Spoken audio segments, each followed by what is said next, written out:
5 August Sheikh Hasina পতনের পর ভারতে পালিয়ে গেলেও পালাতে পারেনি তার সহযোগী এমপি মন্ত্রীরা।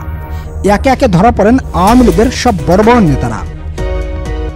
কিছুদিন আগেও যাদের কথাই পুরো বাংলাদেশ চলত, যাদেরকে দেখলে মানুষ জমির মতো ভয় পেত, যাদের হাতে ছিল অডেল ক্ষমতা, তারাই আজ কারাগারে বন্দী। কিন্তু প্রশ্ন একটাই, যাদের হাতে এত অডেল ক্ষমতা ছিল তারা আজ কারাগারে কেমন আছে? জানতে হলে ভিডিওটি শেষ পর্যন্ত দেখুন। সম্মানীয় দর্শক, শেখ হাসিনার পতনের পর বিভিন্ন মামলায় এই পর্যন্ত প্রায় 131 জন আওয়ামী লীগের ভিআইপি নেতাকর্মীকে আটক করেছে পুলিশ। তবে এই সকল ভিআইপি আসামিদের নিয়ে কারারক্ষীদের পড়তে হচ্ছে নানা বিড়ম্বনায়। এই সকল ভিআইপি বন্দীদের উগ্র আচরণ, কারা নিয়ম না মানা, জেল থেকে আদালতে যাওয়ার সময় পুলিশের উপর আক্রমণাত্মক কথা বলা, জোরপূর্বক টেলিভিশন দেখতে চাওয়া, জেলের ভিতরে খাটের ব্যবস্থা করতে বলা, অতিরিক্ত খবরের কাগজ চাওয়া সহ জেলের ভিতরে নিজের মতো করে থাকতে চাওয়া নিয়ে বেকায়দায় কারা কর্তৃপক্ষ। বাংলাদেশের জেল কোডের বিধি অনুযায়ী ডিভিশনপ্রাপ্ত বন্দীদের জন্য আলাদা একটি কক্ষ বরাদ্দ করা হয়, যেখানে তারা একা বা অন্য বন্দীদের সঙ্গে থাকতে পারেন এবং কক্ষটিতে বিশেষ সুবিধা ভোগ করতে পারেন, যেমন একটি খাট, তোশক, কাঁথা এবং একটি চেয়ার ও একটি টেবিলের ব্যবস্থা করা হয়। এছাড়াও কারাবন্দীদের জন্য আলাদা একটি টয়লেটও থাকে এবং প্রতিদিন একটি বাংলা ও একটি ইংরেজি পত্রিকা দেওয়া হয়, যেটা পড়ে তারা খুব সহজেই সময় পার করতে পারে। কিছু কিছু ক্ষেত্রে আবার সরকারের অনুমতি অনুযায়ী একটি টেলিভিশনেরও ব্যবস্থা করা হয়ে থাকে।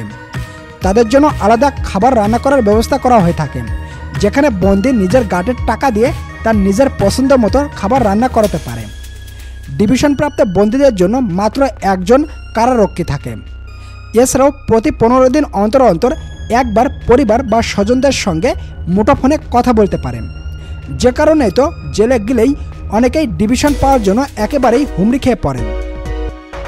তবে এই পর্যন্ত নেতাকর্মী, সরকারি চাকরিজীবী, সাবেক সংসদ সদস্য সব মিলিয়ে মাত্র 91 জন ডিভিশন পেয়েছেন।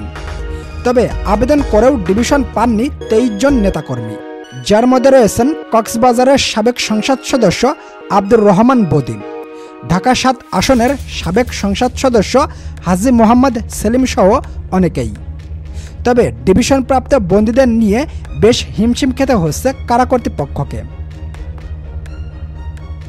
কারা সূত্রে জানা গিয়েছে, কারাগারে যাবার পর একই ছেলে ছিলেন হাসিনার বেসামরিক ও শিল্প বাণিজ্য উপদেষ্টা সালমান এফ রহমান, সাবেক বাণিজ্য মন্ত্রী ওমর ফারুক খান ও সাবেক খাদ্যমন্ত্রী ডক্টর আব্দুর রাজ্জাক সাহেব।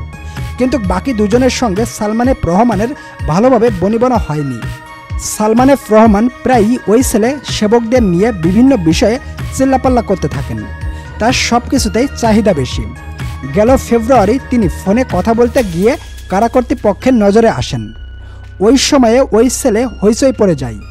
কারা সূত্র জানায়, ছেলে থাকা ওই 2 বন্দী রাজ্জাক ও ফারুক কারা কর্তৃপক্ষকে বলেন তাদেরকে যেন অন্য ছেলে পাঠিয়ে দেওয়া হয়, তারা আর সালমান এফ রহমানের সঙ্গে থাকতে চান না। কিন্তু পরবর্তীতে কারা কর্তৃপক্ষ অনেক ভেবে সালমান এফ রহমানকেই অন্য ছেলে পাঠিয়ে দেন।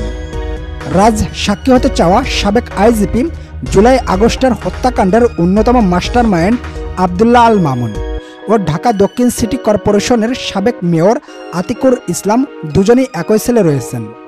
মামুনকে তার স্ত্রী অনেকগুলো ধর্মীয় বই দিয়ে গিয়েছেন, যেগুলো পড়েই তার দিন কাটছে। তবে আরেকজন ভিআইপি বন্দী সাবেক নৌপরিবহন মন্ত্রী শাহজাহানকে নিয়ে কারা কর্তৃপক্ষ বেশ বিড়ম্বনার মধ্যে রয়েছেন। কারাগার থেকে গাড়িতে ওঠা পর্যন্ত তিনি হ্যান্ডকাপ পরতে চান না। আবার কখনো কখনো তিনি পুলিশকে গালিও দেন। আবার কাউকে কাউকে তো তিনি রাজাকারের বাচ্চা বলেও গালি দেন। কারাগারে ভেঙে পড়েছেন সাবেক কৃষিমন্ত্রী আব্দুর রাজ্জাক। কারা সূত্রে জানা গিয়েছে, প্রায় সময় তিনি বিষণ্ণ মনে থাকেন। আবার কখনো কখনো তিনি একা একা কান্নাও করেন। আর এক ভিআইপি বন্দী জুনায়েদ আহমেদ পলক, অধিকাংশ সময় তিনি জেলের ভিতরে খোশমেজাজে থাকেন। আবার কোনো কোনো সময় তিনি গান গেয়েও সময় পার করেন।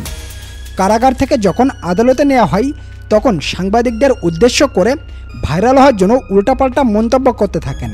তার সঙ্গে একই জেলে রয়েছেন সাবেক মুক্তিযোদ্ধা প্রতিমন্ত্রী তাজুল ইসলাম। নাম প্রকাশ্যে অনিচ্ছুক এক কারারক্ষী জানান, ব্যারিস্টার সুমন রীতিমতো কারাগারে নামাজ আদায় করতে শুরু করেছেন। সাবেক এই মন্ত্রী কারাগারের ডিভিশনও পেয়েছেন। কারা সূত্রে জানা গিয়েছে, ভিআইপি বন্দীরা প্রাথমিক অবস্থায় সবাই খোশমেজাজে থাকলেও দিন দিন তাদের বিষণ্ণতা বেড়ে চলেছে। তারা সবাই যেন একেবারে বুঝে গিয়েছে যে তারা এই জেল থেকে খুব সহজে বের হতে পারবে না, যে কারণে তারা প্রত্যেকেই একেবারে নিস্তব্ধ হয়ে গিয়েছে।